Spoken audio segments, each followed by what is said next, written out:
তাগড়া যুবক, পৃথিবীর সবচাইতে সুন্দর পুরুষ ইউসুফ আলাইহিস সালাম। তাকে দেখে ওই সময়ের আরেক বিশ্ব সুন্দরী জুলাইখা প্রেমে মাতোয়ারা, গোপন কক্ষে নিয়ে প্রেম নিবেদন করেছে, বলেছে ইউসুফ কাক পক্ষে টের পাবে না। আল্লাহ নবী ইউসুফ আলাইহিস সালাম এটাকে প্রত্যাখ্যান করলেন, জোরাজুরি করলো, প্রত্যাখ্যান করলেন, মারধর করা হলো, প্রত্যাখ্যান করলেন, সবশেষে আলটিমেটাম দিল, যদি আমার কথা মতো না চলো জেলখানায় ভরবো। উনি বললেন ক্বালা রাব্বি সিজনু আহাব্বু ইলাইয়া মিম্মা ইয়াদউনানি ইলাই। আল্লাহ, এই পাপের কাজের চেয়ে জেলখানায় আমার জন্য ভালো।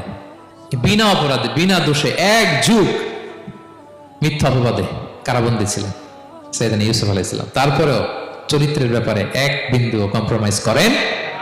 যুবক ভাইরা, চরিত্র বড় দামি সম্পদ। সম্পদ গেলে সম্পদ আসে, স্বাস্থ্য গেলে স্বাস্থ্য আসে, একবার চরিত্র নষ্ট হলে ওই চরিত্র আর ফিরে পাওয়া যায় না। সাইয়েদনা ইউসুফ আলাইহিস সালামের জীবনী থেকে আমাদের শিক্ষা হচ্ছে চরিত্রকে কিভাবে প্রিজার্ভ করতে হয়। এটা